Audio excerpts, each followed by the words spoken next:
ഫുക്രിയിലേക്ക് സ്വാഗതം. Kylian Mbappe ഫ്രാൻസിൻ്റെ super താരമാണ്, ഇതിഹാസ താരമാണ്.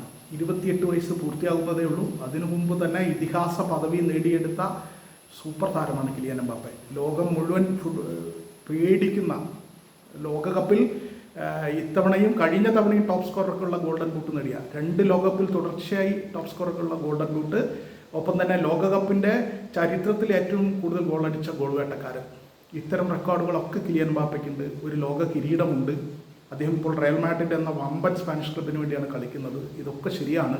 പക്ഷേ അദ്ദേഹത്തിന് 2 മഹത്തായ കാര്യങ്ങൾ ഇനിയും നേടിയിട്ടില്ല, ഇനിയും നേടേണ്ടതുണ്ട്. ഒന്ന്, ഒരു ചാമ്പ്യൻസ് ലീഗ് കിരീടം. മറ്റൊന്ന് ബാലൻ ദിയോർ. ബാലൻ ദിയോറിൽ ഇത്തവണയെങ്കിലും അദ്ദേഹത്തിന് അത് കിട്ടുമോ എന്നൊരു സംശയമുണ്ടെങ്കിലും അദ്ദേഹം വളരെ പിറകിലാണ് ആ ലിസ്റ്റിൽ. ഹാരി കെയ്നാണ് അതിൽ ഒന്നാമതായിട്ട് വരുന്നത്. ലാമിൻ യമാലുണ്ട്, അങ്ങനെ റോഡ്രി ഉണ്ട്, സ്പെയിനിൻ്റെ ക്യാപ്റ്റൻ. ഇത്തവണ ലോകകപ്പ് ജയിച്ച സ്പെയിനിൻ്റെ ക്യാപ്റ്റനുണ്ട്, മെസ്സി ഉണ്ട്. അപ്പോൾ ഇത്തരം കാര്യങ്ങളൊക്കെ വരുന്നു. അത് തീർച്ചയായിട്ടും അങ്ങനെയൊക്കെ വരുമ്പോൾ ബാലൻ ദിയോർ ഇത്തവണ കിട്ടുമോ എന്നുള്ളതിനെക്കുറിച്ച് കൃത്യമായൊരു ധാരണയില്ല. സാധ്യത എത്രത്തോളം ഉണ്ട്, 50-50 ആണ് എന്തായാലും എംബാപ്പയ്ക്ക്. അപ്പോൾ എംബാപ്പയ്ക്ക് അത്ര ഉറപ്പില്ല.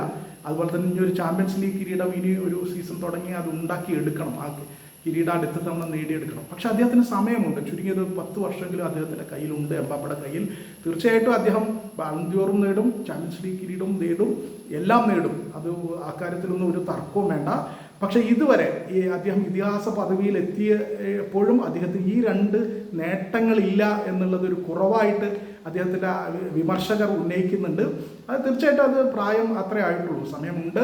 പക്ഷെ വിമർശകർക്ക് എന്തും പറയാമല്ലോ. വിമർശകർക്ക് ഒരാൾ ഇതിഹാസ താരമായ ഒരാളെ അതിന് വിമർശിക്കണമെങ്കിൽ അവർ ഏറ്റവും എളുപ്പം കാണുന്നത് ഇത്തരം പോരായ്മകളൊക്കെ കണ്ടുപിടിക്കലാണല്ലോ.